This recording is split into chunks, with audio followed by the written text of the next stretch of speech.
government, and not one thin dime for funding of Obamacare. Not one dime. And immediately the left went into their spin machine. Oh, they're trying to shut down government. They're trying to shut down government. Did you know that only 54 Republicans in the entire country stood with Michelle Bachmann and Steve King? Did you know that only 2 in this state did as well? Every other one of our Tea Party reps did not stand with Michelle Bachmann and Steve King, allowed funding to go forward for Obamacare, and that is the reason why Obamacare exchanges are being set up right now. That is the reason why Planned Parenthood is still getting hundreds of millions of our dollars. Planned Parenthood, who performed 906 abortions a day in 2009 on average. Did you know Joe Walsh didn't vote for that legislation? Neither did Tim Johnson. You know why they didn't? Because they read the damn thing. And they realized that there were life riders in there to fund Planned Parenthood. They didn't want funding for Obamacare. And thanks to the Republicans who did not stand with Bachmann and King, and only 54 did, this is why Obamacare is being funded in breakneck speed in blue states like Illinois. So I want you to find your congressman, your representative, ask them where they voted on HJ 48 on March 16, 2011. If they didn't vote the right way, as Joe Walsh likes to say, get that boot out. Because they have to know when they don't do things right, they need to be held accountable. And the only people holding them accountable will be Tea Party people. Nobody else will. Establishment Republicans won't. It is our job to hold them responsible. Lastly, let's say you are retired and no longer working and you are living on a fixed income from either investment income you made whilst you were working, from a pension, but somewhere in there you have private investments. You won't find this anywhere on the web because it was scrubbed, but you'll remember this now. Do you remember Nostradamus, which is what I call Henry Waxman? Nostradamus called companies like Caterpillar, remember, into the congressional hearings because they said, listen, this health care law is going to kill us. We ran the numbers. John Deere, Caterpillar, both were the 2 most famous. And they said, we can't comply. It's going to cost us hundreds of millions of dollars starting 2013. So Nostradamus said, prove it. Come on in here to Congress. Show us your numbers. I want to see them. We'll let our actuaries look at it. So they sent their numbers ahead of time. You know what Nostradamus did? He canceled the hearing. You know why he canceled the hearing? Because they were right. Right around that time, Lloyd's of London put together a list of 80 companies who will be taking it in the throat starting in 2013. Not just John Deere, not just Caterpillar, 80 companies. You can't find this list anywhere else but Truth About Obamacare because I host it myself. It's been scrubbed. This is from Lloyd's of London. I don't want you to raise your hand if one of these companies are in your retirement portfolio. I just want you to think about this, okay? Grainger will be taking, let me preface it with what Lloyd's of London said. Starting in 2013, companies that provide prescription drug benefits for retirees under Medicare can no longer deduct this subsidy from their taxes due to the federal health care overhaul signed into law on March 23rd. Ready? Walgreens, $44 million loss starting January 1st, 2013. Take me an hour to read them all, but I'll give you the big ones. Grainger, $11 million. Norfolk Southern, $27 million. Ecolab, $5 million. Caterpillar, $90 million. Pepsi, $40 million. Boeing, $150 million. MetLife, $75 million. PPG Glass, $85 million. United States Steel, $27 million. Verizon Communications, $970 million. Honeywell, $13 million. John Deere, $129.5 million. $129.5 million. Exelon, $65 million.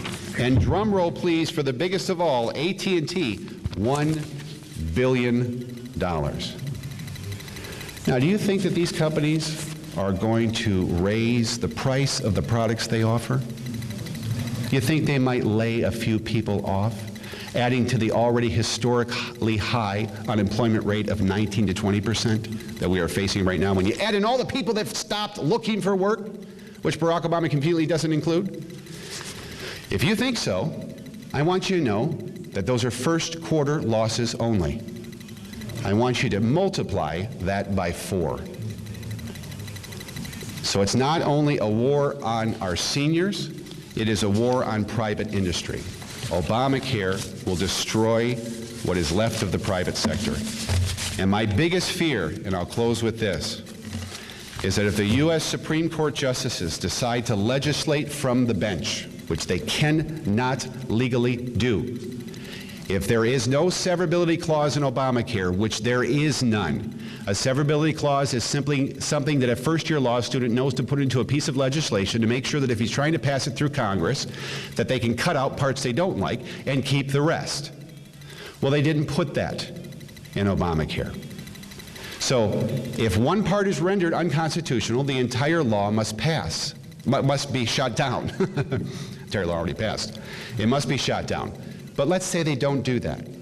Let's say they legislate from the bench, they listen to the 3 nut jobs, Kagan, Ruth Trader Ginsburg, and the other goofball that Obama put in, Sotomayor. Let's say they listen to them, and let's say they sway Justice Breyer, and they say, we won't kill the whole thing, what we're going to do is we'll just kill the mandate. I want you to know if that happens, you will see the end of every health insurance company left within 3 to 5 years. And the ones remaining will become public utilities. Why? Because if you do not have a funding mechanism, which what the individual mandate is, and you keep in community rating and guaranteed issue, here's what happens. Community rating has failed in every state the liberals have put it in place. Every single state. Why? The liberal, the big dumb liberal heart, says, I think it would be fair if everybody paid the same premium. That's fair. So let's put that law in place. What does that do? Let's say you're over here and you're 26. How long, what's the failure to launch number? 26? Okay, at 27, you have to buy your own health insurance now. So let's say you're paying what? 27-year-old healthy non-smoker pays about 75 bucks. Okay? And he's going to buy a $5,000 deductible because he knows, statistically, it'll be decades before he actually has a claim. But he wants something to cover the worst case scenario, right? So he buys that at 75 bucks a month. He can control his costs for years to come. Liberals come into town and say everybody should pay the same premium. So now when you're over here at 62 and your premium is $450 a month, but we got to make sure it's all fair and even, what happens to his premium? Up here. You know what he does? The second he gets that notice, cancels the coverage, which leaves to more uninsured, which also leaves you with a smaller risk pool to spread the risk around, which drives up premiums for the suckers who are left. Okay? And the other is guaranteed issue. We discussed that. Hi, my house broke down. Hi, State Farm. My house burned down. I need a policy to pay for it. I didn't have one yesterday. I need one today. And it's already burned down. We leave those 2 onerous pieces of legislation in. You can kiss every health insurance company goodbye, and it will lead to a single-payer system. Okay? Which is what I believe in my heart of hearts is what they wanted. If you remember, November 1st, 2011, Lynn Woolsey tried to pass it through the House again. Didn't get enough support. My biggest fear is that before they pass Obamacare, the first piece of legislation that passed, almost passed, had a severability clause in it. So were they thinking when they passed this legislation that we've got enough libs on the bench now in the Supreme Court? Let's say they strike down the mandate. If they do, we still won because they put every health insurance company out of the business. Barack Obama can then say, hey, I tried working. Supreme Court wouldn't let me.